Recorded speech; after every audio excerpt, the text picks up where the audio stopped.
எல்லாம் வல்ல இறைவனை என் மனமொழிகளால் போற்றி வணங்கி இந்த பதிவை ஆரம்பிக்கிறேன். இந்த பதிவில் நான் பார்க்கக்கூடிய விஷயம் என்ன அப்படின்னா, மோகினியினுடைய உபாசனை முறை.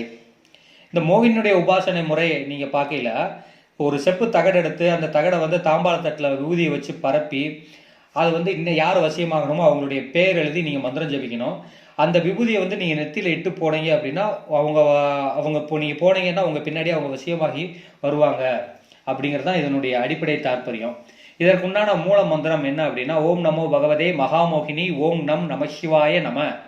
இந்திரன் தந்தை நீர், இறைவன் தந்தை நீர், சூல கபாலினி பரமேஸ்வரி தந்தை நீர், என்னை விட்டு எதிரே நின்று என்முகம் கண்ட பேரெதிரிடம் சென்று பல்லுருகி பாதாளம் சிதற உருகி காமுருகி கட்டுருகி முன்னை திருகி முழங்கால் திருகி சக்கர திருகி சூழந்திருகி சுடுகாடு திருகி காட்டிற்கும் உதிரி மேல் திருகி காளி காளகஸ்திரி என் திருநீலகண்ட சுவாமி மேலாடை திருகி முறுக்கி கொண்டோடி வா, காளி சாமுண்டி தக்கன் தலையை அறுத்தவளை கபாலி சூழத் தரித்தவளை சுடலை மோகினியே, இன்னார் மேல்ங்கிறத நாம யார் வசியமாகணுமோ அவங்களுடைய பேரை சொல்லி இன்னார் மேல் கொண்டோடி வாவா சுவாகா அப்படிங்கிற மந்திரத்தை பயன்படுத்துங்க. இந்த மந்திரத்தையுமே நீங்க அந்த விபூதியை வச்சு சொல்லலாம்.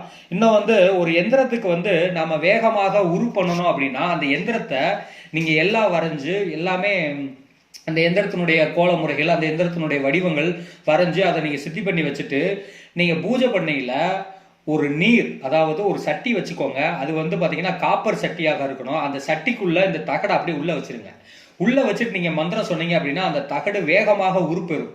இது சூட்சமமான முறை, யாரும் இது வரைக்கும் சொல்லாத முறை, நான் கையாளக்கூடிய முறை. அப்படி பண்ணோம் அப்படின்னா நீங்க 1,00,000 தடவை உரு பண்ண வேண்டியதை ஒரு 10,000 தடவை பண்ணணும்னா போதும். ஏன்னா அதிர்வலைகள் அர்த்தமும் அந்த தண்ணியில இறங்கி அந்த தகடுல இறங்கிரும், வேகமாக இறங்கிரும். அதற்கப்புறம் இன்னும் வரக்கூடிய காலகட்டத்தில் நான் இன்னொரு விஷயம் சொல்றேன். ஒரு தகடு உருகுல இருக்குதா, அந்த தகடுல எவ்வளவு விதமான எந்திர அதிர்வுகள் இருக்குது, எவ்வளவு விதமான மந்திரங்கள் அதுல இருக்குது அப்படின்னு கண்டுபிடிக்க கூட தாந்திரிக முறை இருக்குது. வரக்கூடிய பதிவுல நம்ம பார்க்கலாம். நன்றி. மீண்டும் வேற ஒரு பதிவில் சந்திக்கலாம்.